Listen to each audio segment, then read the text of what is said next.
Radio Kantipur, radio राष्ट्रको। जनतासँग प्रत्यक्ष सम्पर्कमा रहने सुरक्षा निकायमा कोरोना संक्रमणको जोखिम उच्च। भारतबाट लुकीछिपी भित्रिएकाबाट सीमावर्ती क्षेत्रमा संक्रमण फैलियो। स्वास्थ्य मन्त्रीको प्रत्यक्ष सहभागितामा स्वास्थ्य सामग्री खरिदमा अनियमितता भएको छानबिन समितिको निष्कर्ष।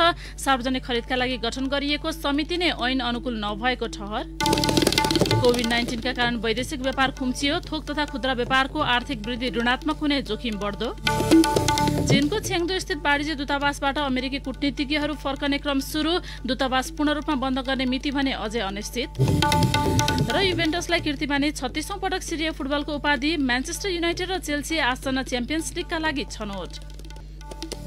नमस्कार, कान्तिपुर डायरीका साथमा साथी केसु र म प्रतीक्षा। सुरु गरौँ मुख्य प्रसंगबाट।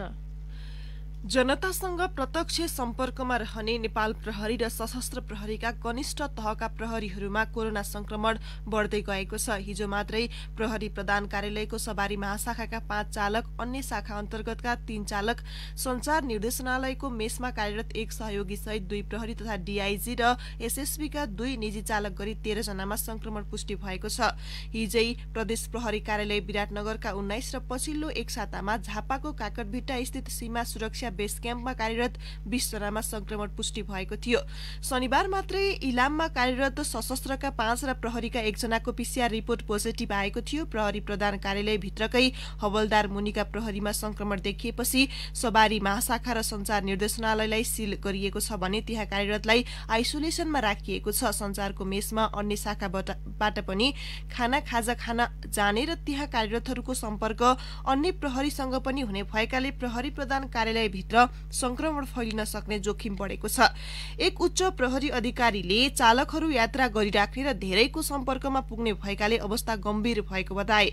सवारी महाशाखामा कार्यरत एक हवलदारमा संक्रमण पुष्टि भएपछि उनको सम्पर्कमा आएका अन्यको पनि परीक्षण सुरु गरिएको थियो। संचार महाशाखाको मेसमा कार्यरत एक सहयोगी र मेसका निम्ति आवश्यक सामग्री ल्याउने काममा खटिएका 2 प्रहरीमा भने कसरी संक्रमण देखियो पुष्टि भइसकेको छैन। मेसमा खाना खाने र ती प्रहरीको सम्पर्कमा आएका सबैको ट्रेसिङ प्रहरीले सुरु गरिसकेको छ। स्रोतका अनुसार संचारका 3 प्रहरीमा ज्वरो सहितको संक्रमणको लक्षण देखिएको छ। कान्तिपुरसँग सम्पर्कमा आएका एक उच्च प्रहरीले समुदायसँग जोडिएर काम गरेका, धेरै ओहोर दोहोर गरिरहने काममा भएका र बजारमा किनमेल गर्न जानेहरू संक्रमित भएकाले संक्रमणको फैलावट समुदायमै पुगेको हुन सक्ने आशंका गरे। उनले प्रहरीको संक्रमण स्रोत पत्ता नलागेसम्म ढुक्क हुन सकिने अवस्था नरहेको बताए। नक्साल स्थित प्रहरी प्रधान कार्यालयभित्र देखिएको संक्रमण प्रहरीले औपचारिक रूपमा नबताए पनि शनिबार डीआईजी निरज शाहीले सबै शाखाका प्रमुखहरूलाई बोलाएर संक्रमितहरूको ट्रेसिङ र संक्रमणको जोखिम रोक्न गर्नुपर्ने सम्भावित कदमहरूबारे परामर्श गर्नुभएको थियो। स्रोतका अनुसार केही शाखामा कार्यरत प्रहरीलाई 15 दिन काम गर्ने र 15 दिन सेल्फ क्वारेन्टाइनमा बस्ने व्यवस्था मिलाउने बारे छलफल भइरहेको छ। विराटनगर महानगरपालिकामा ट्राभल हिस्ट्री नभएका 14 जनामा कोरोना संक्रमण पुष्टि भएको छ। कोरोना प्रभावित क्षेत्र र संक्रमितसँग सम्पर्कमा नरहेकामा पनि संक्रमण पुष्टि भएकाले समुदायमै कोरोना फैलिएको निष्कर्ष निकालिएको महानगरका जनस्वास्थ्य महाशाखा प्रमुख रमेश कार्कीले बताउनुभयो। समुदायमा कोरोना फैलिसकेको भन्दै महानगरबाट प्रवाह हुने अत्यावश्यक बाहेका सबै सेवा आजबाट बन्द गर्ने निर्णय गरिएको छ। उहाँका अनुसार अब नगरभित्र सार्वजनिक क्षेत्रमा मास्क नलगाउनेलाई पहिलो पटक 10 रुपैयाँ जरिवाना गरिनेछ। उहाँले भन्नुभयो, मास्क नलगाई पसल सञ्चालन गर्नेले 15 दिनसम्म पसल बन्द गर्नुपर्नेछ। सार्वजनिक स्थलमा भीड़भाड़ नियन्त्रणका लागि सरकारी कार्यालयहरूको सेवा बन्द गर्ने विषयमा प्रमुख जिल्ला अधिकारीसँग छलफल भइरहेको छ। संक्रमण नियन्त्रणका लागि मास्क लगाउने, साबुन पानीले पटक पटक हात धुने, सेनिटाइजर प्रयोग गर्ने, भीड़भाड़मा नजाने लगायतका जनचेतना अभिवृद्धि तथा समुदाय स्तरमा स्वाब परीक्षणको काम भइरहेको उहाँले बताउनुभयो। उहाँले भन्नुभयो, महानगरमा स्वाब परीक्षणको दायरा बढाउनका लागि प्रदेश सरकारसँग माग गरेका छौं। यसअघि दैनिक 50 जनाको स्वाब संकलन भइरहेको थियो। अब भने 150 देखि 200 जनाको स्वाब संकलन गरी परीक्षणका लागि पठाउने गरेका छौं। नगरपालिकाले नयाँ संक्रमितहरूको विवरण भने खुलाएको छैन। प्रदेश 1 को सामाजिक विकास मन्त्रालयका जनस्वास्थ्य महाशाखा प्रमुख डाक्टर सुरेश मेहताले समुदायमा कोरोना फैलिए संक्रमितको संख्या गुणात्मक रूपमा वृद्धि हुने बताउनुभयो। कोरोना संक्रमणबाट हिजो मुलुकमा थप 2 जनाको मृत्यु भएको छ। धनुषामा 38 वर्षीय पुरुष र वीरगञ्जमा 65 वर्षीय भारतीय नागरिकको मृत्यु भएको हो। स्वास्थ्य मन्त्रालयका अनुसार सो दिन काठमाडौँमा 8 जना सहित थप 130 जना नयाँ संक्रमित थपिएका छन्। धनुषाको शहीदनगर नगरपालिका स्थित डुमरियाका 38 वर्षीय पुरुष अत्याधिक ज्वरो रुगाखोकी लागेपछि शनिबार प्रादेशिक अस्पतालको आइसोलेसनमा भर्ना भएका थिए। उनलाई फोक्सो र मुटुमा समेत समस्या थियो। स्वास्थ्य अवस्था जटिल बनेपछि जनकपुरबाट थप उपचारका लागि धरान स्थित बीपी कोइराला स्वास्थ्य विज्ञान प्रतिष्ठान लैजाँदै गर्दा उनको बाटोमा नै मृत्यु भएको प्रादेशिक अस्पतालका मेसु डाक्टर नागेन्द्र यादवले बताउनुभयो। वीरगञ्जको आदर्श नगर स्थित रुङ्गटा मार्केटमा पसल चलाउँदै आएका भारतीय नागरिकको मृत्युपछि संक्रमण पुष्टि भएको हो।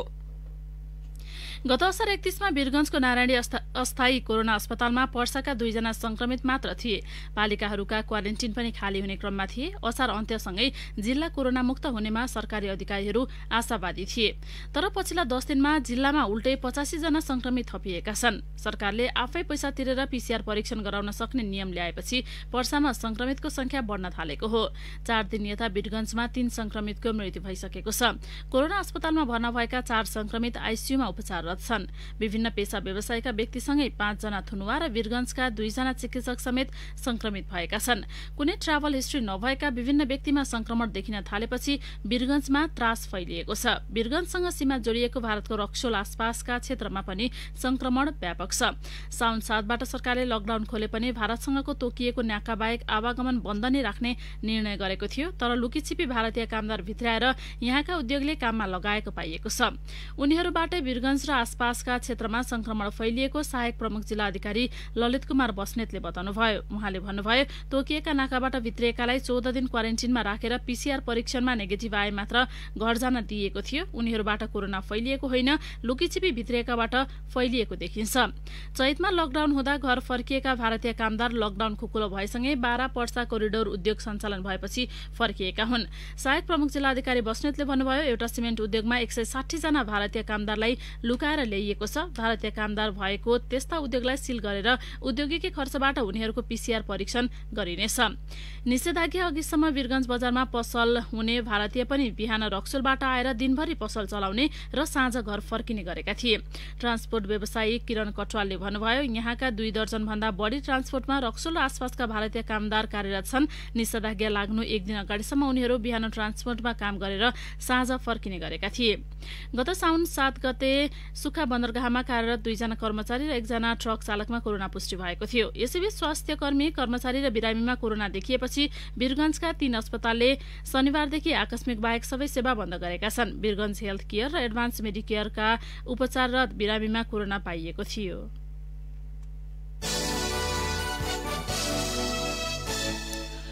प्रधानमन्त्रीको प्रत्यक्ष मातहतको निकायले स्वास्थ्य मन्त्री भानुभक्त ढकालको प्रत्यक्ष सहभागितामा स्वास्थ्य सामग्री खरिदमा अनियमितता भएको प्रतिवेदन तयार पारेको छ। सार्वजनिक खरिद अनुगमन कार्यालयले कानून विपरीत स्वास्थ्य मन्त्रीको प्रमुख आतिथ्य उपस्थितिमा वार्ता टोली गठन भएको भनी प्रतिवेदन तयार पारेको हो। संसदको सार्वजनिक लेखा समितिको निर्देशनमा तयार पारिएको अनुगमन प्रतिवेदन समितिको सचिवालयमा पेश गरिएको छ। मुलुकमा लकडाउन लागू भएको भोलिपल्ट चैत 12 गते स्वास्थ्य सेवा विभागले स्वास्थ्य मन्त्रालयमै रातारात स्वास्थ्य सामग्री खरिदका लागि विवादास्पद ओम्नी बिजनेस कर्पोरेट इन्टरनेशनल ओबीसीआईसँग सम्झौता गरेको थियो। राजनीतिक पहुँच र नीतिगत मिलेमतोमा अनियमितता भएको भनी चौतर्फी प्रश्न उठेपछि विभागले पहिलो खेपको सामग्री आपूर्तिपछि सम्झौता रद्द गरेको थियो। त्यही विषयमा अहिले लेखा समितिले छानबिन गरिरहेको छ। सार्वजनिक खरिद अनुगमन कार्यालयका निर्देशक सुभाष चन्द्र शिवाकोटीको संयोजकत्वमा गठित 7 सदस्यीय समितिले स्वास्थ्य मन्त्रीकै प्रमुख आतिथ्यतामा भएको छलफलले मन्त्रीका प्रमुख सल्लाहकार डाक्टर खेम कार्कीको संयोजकत्वमा समिति गठन गरेको देखिएको र त्यो ऐन अनुकूल नभएको भनी निष्कर्ष निकालेको हो। अनुगमन टोलीले खरिदका क्रममा मूल्याङ्कन समिति गठन र मूल्याङ्कन भएको नदेखिएकाले त्यसलाई कानून सम्मत मान्न नसकिने निष्कर्ष निकालेको हो। कार्यालयले खरिद प्रक्रियामा त्यसको जिम्मेवारी सम्बन्धित कार्यालय प्रमुखको हुने हुँदा विशेष परिस्थितिको खरिद पनि त्यही सीमामा हुनुपर्ने निष्कर्ष निकालेको छ। समितिले त्यो राय मार्फत खरिद प्रक्रियामा संलग्न हुने मन्त्री ढकाल, सचिव यादव कोइराला लगायत सल्लाहकार डाक्टर कार्कीको भूमिकामाथि प्रश्न उठाएको छ। अख्तियार दुरुपयोग अनुसन्धान आयोगले ठूला घटनामा हात हाल्न नसकेको सांसदहरूले आरोप लगाएका छन्। स्वास्थ्य सामग्री खरिदमा संलग्न ओम्नी तथा अन्य ठूला टेन्डर, वाइड बडी विमान खरिद, स्थानीय तह र राजनीतिक संरक्षणमा हुने अनियमितता, मन्त्री परिषदबाट हुने गरेका नीतिगत भ्रष्टाचार लगायत विषयमा अख्तियारको भूमिकामाथि प्रश्न उठाएका हुन्। प्रतिनिधि सभाको राज्य व्यवस्था तथा सुशासन समितिमा भएको अख्तियारको वार्षिक प्रतिवेदनमाथिको छलफलमा सांसदहरूले अख्तियारका प्रमुख आयुक्त नवीन कुमार घिमिरेलाई प्रश्न गरे, राजनीतिक दलका नेतालाई कारबाही गर्न चुनौती छ हो? विद्यार्थी नेतादेखि दर्जनौं सांसद, कर्मचारी र न्यायाधीशका चम्किला गाडी कहाँबाट आए? नेपाली सेना, न्यायाधीश, नेता, ठेकेदार र बिचौलियामाथि कारबाही हुन नसकेको सांसदहरूको जिकिर थियो। अख्तियारले नीतिगत भ्रष्टाचार नहेरेको भन्दै सांसदहरूले आक्रोश पोखेका थिए। यसैबीच अख्तियारका प्रमुख आयुक्त नवीन कुमार घिमिरेले औषधि खरिदमा संलग्न ओम्नी, रेलवे, ठेक्का र वाइड बडी प्रकरण लगायतमा छानबिन भइरहेको बताउनुभयो। ओम्नी प्रकरण अनुसन्धानमा गएको र प्रमाण संकलनको चरणमा रहेको उहाँको भनाइ थियो। वाइड बडी विमान कति मूल्यमा बेचिएको हो भनी सोध्दा विक्रेताले नभनेको बताउँदै उहाँले रेलवेको ठेक्कामा पनि उजुरी आइरहेकाले छानबिन भइरहेको बताउनुभयो। समितिमा सांसदहरूको जिज्ञासा मेटाउने प्रयास गर्दै घिमिरेले ठूला अनियमितताहरूमाथि पनि छानबिन भइरहेको दावी गर्नुभयो। मन्त्री परिषदको नीतिगत निर्णयलाई वस्तुगत रूपमा परिभाषित गर्नुपर्ने उहाँको भनाइ थियो। सर्वोच्च अदालतले बहालवाला प्रधान न्यायाधीश सम्मिलित इजलासले गरेको फैसलाको आधार र औचित्यमाथि प्रश्न उठाएर त्यसलाई पुनरावलोकनबाट फेरि सुनवाई गर्नुपर्ने आदेश गरेको छ। श्रीमती हत्यामा दोषी ठहर भएका पूर्व डीआईजी रञ्जन कोइरालाको कैद घटाउने विवादास्पद फैसलाका विषयमा महान्यायाधिवक्ता कार्यालयले निवेदन दिएको पर्सिपल्टै सर्वोच्चले अदालती भाषामा निस्सा हुने आदेश गरेको हो। यो आदेशपछि गत असार 15 गतेको फैसलाका कारण चौतर्फी आलोचना सामना गर्नुपरेका प्रधान न्यायाधीश चोलेन्द्र शमशेर जबरा र न्यायाधीश तेजबहादुर केसीलाई केही राहत भएको देखिन्छ। निस्सा हुने आदेशसँगै यो विषयवस्तु अदालतमा प्रवेश गरेको मानिन्छ। अब फैसलाको औचित्यमाथि प्रश्न उठे जबरा र केसीले अदालतमा विचाराधीन विषयमा प्रतिक्रिया दिन उपयुक्त हुँदैन भने आफूमाथिको प्रश्नलाई निस्तेज बनाउने अवसर पाएका छन्। न्यायाधीश कुमार श्रेष्ठ, प्रकाश कुमार ढुङ्गाना र कुमार रेग्मीको इजलासले तीनवटा विषयवस्तुलाई अघि सारेर पुनरावलोकन हुनुपर्ने भनी आदेश गरेको हो। प्रधान न्यायाधीश जबराले गठन गरेको इजलासमा श्रेष्ठ र ढुङ्गाना उनी निकट मानिएका न्यायाधीश हुन् भने रेग्मी उहाँको क्लोज टिममा छैनन्। इजलासमा अब यो मुद्दा यसअघिका 7 र आदेश गर्ने 3 सहित 10 जना न्यायाधीशले हेर्न मिल्दैन। प्रधान न्यायाधीश बहालमै रहेको अवस्थामा उहाँ सम्मिलित इजलासले गरेको फैसला पुनरावलोकनको आदेश भएको यो विरलै उदाहरण हो। श्रेष्ठ, ढुङ्गाना र रेग्मीको इजलासले कोइरालाले प्रहरीसँगको बयानमा कसुर स्वीकार गरेको तर अदालतमा त्यसलाई अस्वीकार गरेकाले फैसला पुनरावलोकन हुनुपर्ने भनेको छ। कान्तिपुर डायरीमा अब ब्रेकको पालो। ब्रेकपछि कान्तिपुर डायरीमा अब बाँकी प्रसंग। गत आर्थिक वर्षमा सरकारले महत्वाकांक्षी राजस्व असुलीको लक्ष्य राख्नुको एउटा कारण थियो आयात अनिवार्य बढ्छ, जसले भन्सारतर्फ करिब 31% राजस्व वृद्धि हुनेछ। अर्थात् आर्थिक वर्ष 2075-76 मा 3 खर्ब 65 अर्ब संकलन भएको भन्सार राजस्व आर्थिक वर्ष 2076-77 मा 4 खर्ब 73 अर्ब रुपैयाँ उठाउने लक्ष्य थियो। तर चैत 11 देखि कोभिड-19 संक्रमण नियन्त्रण गर्न सरकारले गरेको लकडाउनका कारण 57 अर्ब रुपैयाँ कम अर्थात् 3 खर्ब 5 अर्ब रुपैयाँ मात्रै भन्सार राजस्व संकलन भयो। प्राय वर्ष अनिवार्य जस्तो बढ्ने भन्सार राजस्व घट्नुको एकमात्र कारण आयातको गिरावट हो। भन्सार विभागले हिजो सार्वजनिक गरेको तथ्याङ्क अनुसार गत आर्थिक वर्षमा 2 खर्ब 22 अर्ब 68 करोड रुपियाँले वैदेशिक व्यापारमा गिरावट आएको छ। आयात 15.63 र निर्यात 0.98% घटेको छ। भन्सार विभागका महानिर्देशक सुमन दाहालले भन्नुभयो, समग्रमा आयात निर्यात व्यापार घाटा र भन्सार राजस्व संकलनमा हामी 3 वर्ष अघिको अवस्थामा पुगेका छौं। आयात निर्यातका लागि यो 4 महिना नै मुख्य समय थियो। अघिल्लो वर्षको यही 4 महिनासँग तुलना गर्दा 40% हाराहारीमा आयात निर्यात र राजस्व संकलनमा कमी आएको छ, जसले वैदेशिक व्यापारसँग सम्बद्ध सबैजसो तथ्याङ्कमा उल्लेख्य गिरावट आएको देखिन्छ। कोभिड-19 का कारण वैदेशिक व्यापारका सबै सूचक ऋणात्मक देखिए पनि यससँग सम्बद्ध व्यापार घाटा, चालू खाता घाटा, शोधनान्तर स्थिति, विदेशी मुद्रा सञ्चितका सूचकमा भने सुधार देखिएको छ। लकडाउन लगत्तै आयातमा कमीको असर विदेशी मुद्रा बाहिरिने क्रम कम भएपछि सो शीर्षकमा अनुकूलता देखिएको छ। जेठ मसान्तसम्म 13 खर्ब 6 अर्ब 46 करोड रुपियाँ विदेशी विनिमय सञ्चित छ। 2076 असार मसान्तमा 10 खर्ब 38 अर्ब 92 करोड बराबर रहेको कुल विदेशी विनिमय सञ्चित 25.8% वृद्धि भएको राष्ट्र ब्याङ्कको प्रतिवेदनमा उल्लेख छ। तर आयात घट्नुले अर्कोतर्फ समग्र अर्थतन्त्रलाई उकास्न भने मद्दत नपुग्ने विज्ञहरूको भनाइ छ। स्वदेशी उत्पादन र तिनको निर्यातले विदेशी मुद्रा आर्जन हुने र व्यापार घाटा कम हुँदै जानुलाई अर्थतन्त्रको वास्तविक र दिगो सुधारका रूपमा लिइन्छ। नेपालमै उत्पादन हुने 7 अर्बको धागो, 6 अर्बको उनी तथा गलैँचा र 4 अर्ब रुपियाँको तयारी कपडा निर्यात भएका छन्। यसकारण कोभिड-19 को परिस्थिति बीच अघिल्लो वर्षको तुलनामा निर्यात त्यति धेरै नघटे पनि दिगो भने देखिँदैन।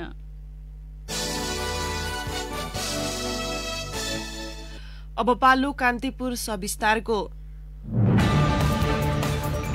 कान्तिपुर सविस्तार। त्रिभुवन विश्वविद्यालयले बन्दाबन्दी खुलेसँगै स्थगित परीक्षा सञ्चालनको तयारी थालेको छ। सरकारले हवाई तथा सड़क यातायात खोल्नेदेखि नै विद्यालयमा विद्यार्थी भर्ना र परीक्षा सञ्चालनको अनुमति दिएको छ। यो सँगै चैत 11 गतेदेखि अनिश्चित बनेको शैक्षिक क्यालेण्डर ब्युतने सम्भावना बलियो बनेको छ। प्रतिबन्धित क्षेत्रहरू खुकुलो बन्दै गएपछि त्रिवी परीक्षा नियन्त्रण कार्यालय पनि परीक्षा सञ्चालनमा जुटेको हो। यो बेला विद्यालय तहदेखि विश्वविद्यालयसम्मको शैक्षिक क्यालेण्डर अस्तव्यस्त छ। कक्षा 9 सम्मको अन्तिम परीक्षापछि ठप्प बनेको शैक्षिक क्षेत्र भदौ 1 गतेबाट मात्र केही बौरिने तयारीमा छ। एसई र कक्षा 11 को परीक्षा नहुने निश्चित भएको छ भने कक्षा 12 देखि माथिका लागि बल्ल तयारी सुरु भएको छ। कोरोना महामारी नहुँदो हो त यो बेला 2.5 लाख विद्यार्थी कक्षा चढेका हुने थिए। तर 5 महिनापछि सहज हुने गरी सरकार बल्ल तयारीमा जुटेको छ। त्रिवी परीक्षा नियन्त्रण कार्यालयका परीक्षा नियन्त्रक पुष्पराज जोशी परीक्षाको तयारी गर्ने सन्दर्भमा हामीले पनि थोरै विद्यार्थी भएको परीक्षा यसरी गर्ने, धेरै भएकोमा यति मितिबाट भन्ने चाहिँ त्यस्तो एउटा खाता बनाउँदैछौँ। कोरोना संक्रमणका कारण यो वर्षको शैक्षिक क्यालेण्डर मात्र होइन शैक्षिक सत्र नै प्रभावित भएको छ। चैतमा हुने अधिकांश परीक्षा भदौ तेस्रो साताबाट मात्र सञ्चालन हुने भएपछि सो पछिका हरेक परीक्षामा त्यसको प्रभाव देखिन थालेको छ।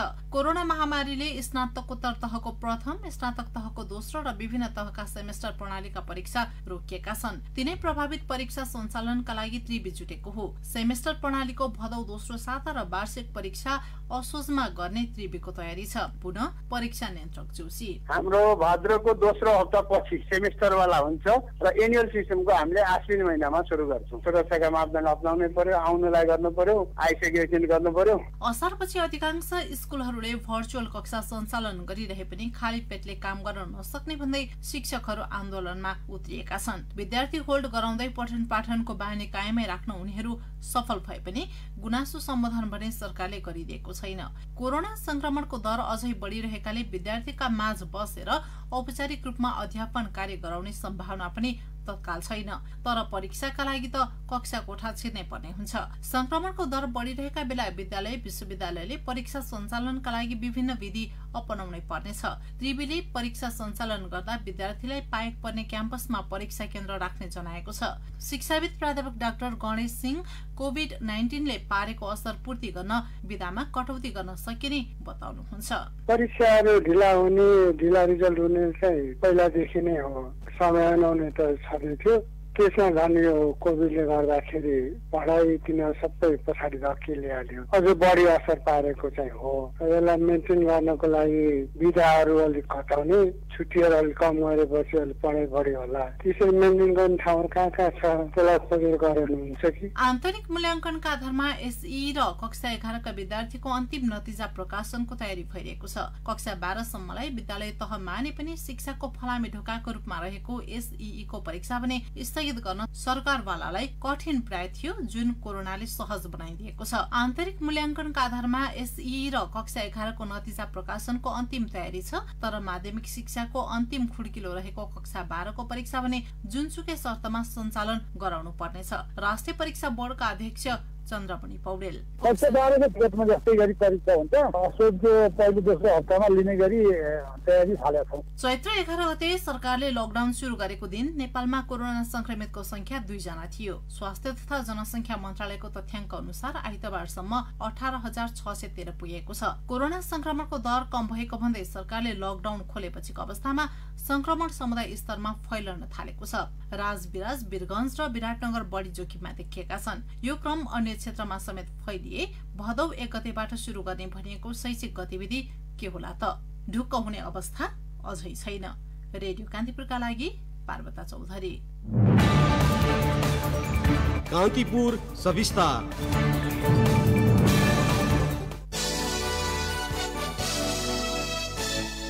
लोक कल्याणकारी राज्यमा सरकारलाई निरङ्कुश बन्न नदिनका लागि संविधानमै नियन्त्रण एवं सन्तुलनका प्रावधान समावेश गरिएका हुन्छन्। नियन्त्रण र सन्तुलन गर्ने माध्यम रहेनन् भने लोकतान्त्रिक सरकार पनि व्यवहारमा स्वेच्छाचारी र निरङ्कुश बन्न पुग्छ भन्ने मान्यतालाई आत्मसात गरेरै संविधानमा 3 अङ्गवीजको शक्ति पृथकीकरणका लागि संवैधानिक आयोगहरूको व्यवस्था गरिएको हो। तर त्यस्ता संवैधानिक आयोगहरू वर्षौंसम्म पदाधिकारी विहीन हुन थालेका छन्। सरकारलाई निष्पक्ष र स्वतन्त्र ढंगले सल्लाह दिनु संवैधानिक आयोगको विशेषता हुन्। संविधानविद विभिन्न अधिकारीका अनुसार राज्यका महत्वपूर्ण निकायका 39 पद रिक्त हुँदा सरकारले निष्पक्ष र स्वतन्त्र तवरबाट सुझाव पाउने ढोका समेत बन्द भइसकेका छन्।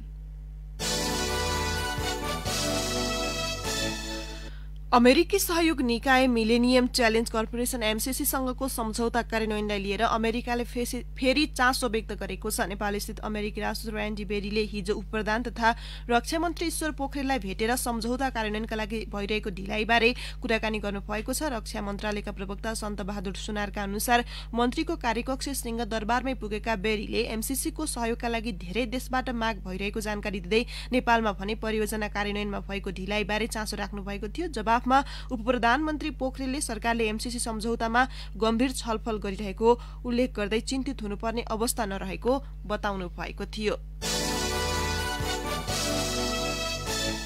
निजामती सेवामा शक्तिशाली र सर्वोच्च मानिने मुख्य सचिव बन्न सरकारका वरिष्ठ सचिवहरूको दौडधुप शुरू भएको छ। मुख्य सचिव लोकदर्शन रेग्मीको 3 वर्ष कार्यकाल सकिन लागेपछि आधा दर्जन सचिवहरू सो पद हात पार्न आफ्नो हिसाबले दौडमा सक्रिय भएका हुन्। रेग्मीको कार्यकाल आगामी कार्तिक 3 मा सकिँदैछ। उहाँ 2074 कार्तिक 4 मा मुख्य सचिव नियुक्त हुनुभएको थियो। उहाँ पूरै कार्यकाल पदमा बसे वा असोज 22 अघि राजीनामा दिएर अन्यत्र नियुक्त भए भने पनि भावी मुख्य सचिवको समीकरणमा ठूलो परिवर्तन हुने देखिन्छ।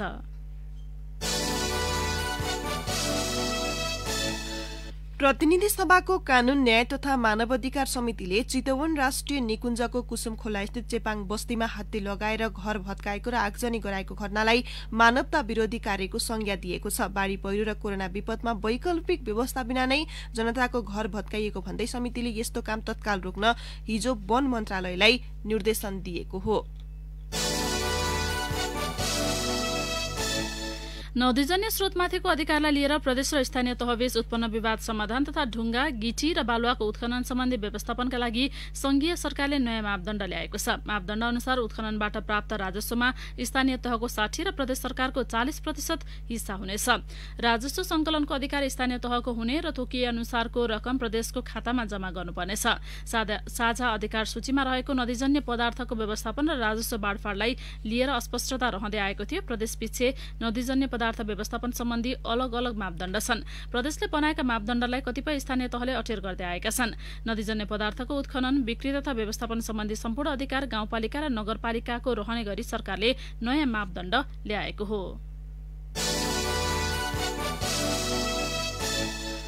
केन्द्रीय 2 नेता सहित 3 जनालाई कंग्रेसबाट निष्कासन गर्ने अनुशासन समितिको निर्णयलाई लिएर कंग्रेसभित्र असन्तुष्टि बढेको छ। केन्द्रीय सदस्य विष्मराज आङदम्बे नेतृत्वको अनुशासन समितिले शनिबार पार्टीका पूर्व महामन्त्री गोविन्द राज जोशी, महासमिति सदस्य पुष्करनाथ ओझा र डडेलधुरा पार्टी कार्यालयका सचिव रामबहादुर विष्टलाई पार्टीबाट निष्कासन गर्ने निर्णय गरेको थियो।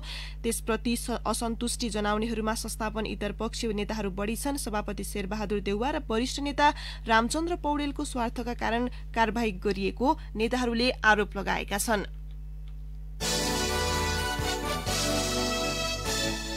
प्रदेश 5 सरकारले प्रदेशसभा सदस्यका लागि निर्वाचन क्षेत्र विकास कार्यक्रम ल्याएको छैन। तर घुमाउरो बाटो प्रयोग गरी सदस्यलाई मनमौजी योजना दिएको छ। जुन बजेट बनाउनु पूर्व उनीहरूबाट लेटर प्याडमै योजना मागिन्छ र सशस्त्र बजेटका रूपमा स्थानीय तहमा पठाउने गरिन्छ।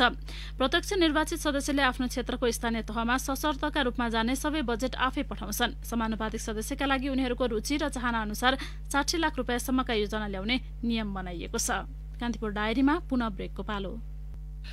अब आर्थिक प्रसंग दोस्रो बजारमा कारोबार अवधि बढाएर 5 घण्टा पुर्याउने तयारी भएको छ। नेपाल स्टक एक्सचेन्ज नेप्सेले गरेको बजार सम्बन्धी अध्ययन प्रतिवेदनको सुझावका आधारमा कारोबार समय बढाउन लागि हो। स्रोतले भन्यो यसो गर्दा बजारमा स्थायित्व आउने देखियो। नेप्से परिसूचक धेरै नबढ्ने तर बजारमा तीव्र उतार-चढाव कम हुने अध्ययनले देखाएको छ। अध्ययनको सुझाव कार्यान्वयन भए दैनिक 4 घण्टा खुल्दै आएको शेयर कारोबार अब 5 घण्टा खुल्नेछ।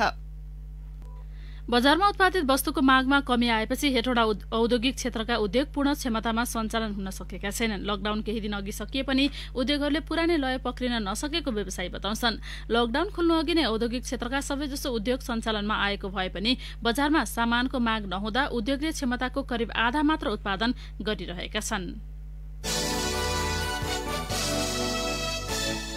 अब अन्तर्राष्ट्रिय प्रसंग छेन्दु शहर स्थित वाणिज्य दूतावास हटाउन चीनले अमेरिकालाई दिएको समय सीमा अघि नै कर्मचारीहरूले दूतावास छाडेका छन्। दूतावास हटाउन चीनले स्थानीय समय अनुसार आज बिहान समयको समय सीमा दिएको थियो। अमेरिकाको ह्युस्टन स्थित चीनिया वाणिज्य दूतावास बन्द गर्न अमेरिकाले आदेश दिएको प्रत्युत्तरमा चीनले छेन्दु स्थित अमेरिकी वाणिज्य दूतावास बन्द गर्न गत शनिबार आदेश दिएको हो। दुवै मुलुकले वाणिज्य दूतावास मार्फत एक अर्का मुलुकबीच जाँसूसी गरेको र राष्ट्रिय सुरक्षामाथि खतरा उत्पन्न भएको आरोप लगाउँदै आएका छन्। छेन्दु स्थित अमेरिकी वाणिज्य दूतावास बन्द गर्नु चीनका लागि वैधानिक र अत्यावश्यक कार्य रहेको बेजिङले प्रतिक्रिया दिएको छ। अब खेल प्रसंग युभेन्टसले कीर्तिमानी 36औं पटक इटालियन सिरिए फुटबलको उपाधि जितेको छ। लगातार 9 उपाधि हात पार्न युभेन्टसलाई 36औं चरणको खेल नै पर्याप्त बन्यो। घरेलु मैदानमा गए राति साम्पडोरियालाई 2-0 ले हराउँदै युभेन्टसले 2 चरणको खेल अगावै उपाधि हात पारेको हो। उसलाई सहज जित दिलाउन क्रिस्टियानो रोनाल्डो र फेडरिको बर्नाडेस्कीले गोल गरे। पहिलो हाफको अन्तिम समयमा रोनाल्डोको गोलमा अग्रता बनाएको युभेन्टसका लागि 67औं मिनेटमा फेडरिकोले अर्को गोल थपेका थिए। 77औं मिनेटमा मोर्टेन थ्रोसवे दोहोरो पहेँलो कार्ड खाँदै मैदान बाट बाहिरिएपछि साम्पडोरिया त्यसपछिको खेलमा 10 खेलाडीमा सीमित बनेको थियो। खेलको अन्तिम समयमा पाएको पेनाल्टीको अवसरमा रोनाल्डो चुकेपछि सोही नतिजा निर्णायक बन्यो। 36 खेलबाट युभेन्टसको 83 अङ्कसहित उपाधि जितेको हो। गैराती नै रोमाले फियोरेन्टिनालाई 2-1 ले तथा लाजियोले हेलास भेरोनालाई 5-1 ले स्तब्ध पारेका थिए। म्यानचेस्टर युनाइटेड र चेल्सी आसन्न च्याम्पियन्स लिगका लागि छनौट भएका छन्। रोमाञ्चक मोडमा पुगेको प्रिमियर लिगको अन्तिम चरणको खेलमा म्यान युनाइटेडले लेस्टर सिटीलाई तथा चेल्सीले वेल्भरह्याम्पटनलाई समान 2-0 ले हराउँदै शीर्ष 4 मा आफूलाई सुरक्षित राखेका हुन्। बुर्नो फर्नान्डेज र जेसे लिंगार्डले गोल गर्दै युनाइटेडलाई सहज जित दिलाए। चेल्सीका जितमा मासन माउन्ट र ओलिभर जिराउडले गोल गरे। तालिकामा दुवै टोलीको समान 66 अङ्क भए पनि गोल अन्तरमा युनाइटेड अघि रहँदै तेस्रो र चेल्सी चौथो स्थानमा रहे। सिजनको अन्तिम खेलमा लिग विजेता लिभरपुलले न्यूक्यासल युनाइटेडलाई 3-1 ले हरायो। दोस्रो स्थानको म्यानचेस्टर सिटीले नर्विच सिटीलाई 5-0 को फराकिलो अन्तरले हराउँदै सिजनको सुखद अन्त्य गर्यो। आर्सेनलले वाटफोर्डलाई 3-2 ले हराउँदा टटनह्याम भने क्रिस्टल प्यालेससँग 1-1 को बराबरीमा रोकिएको छ। ब्राइटन एन्ड होभ एल्बियनले बन्डीलाई हराउँदै सिजनको अन्त्य गरेको छ। एभर्टन बर्नमाउथसँग 3-1 ले पराजित भयो। वेस्ट ह्याम र एस्टन भिल्लाले 1-1 को बराबरी खेल्दै सिजनको अन्त्य गरेका छन्। 100 अङ्क हात पार्ने लक्ष्यमा रहेको लिभरपुल आफ्नो लक्ष्य भन्दा 1 अङ्कले पछि रह्यो। प्रिमियर लिगबाट यो सिजन बर्नमाउथ, वाटफोर्ड र नर्विच रेलिगेसनमा परेका छन्।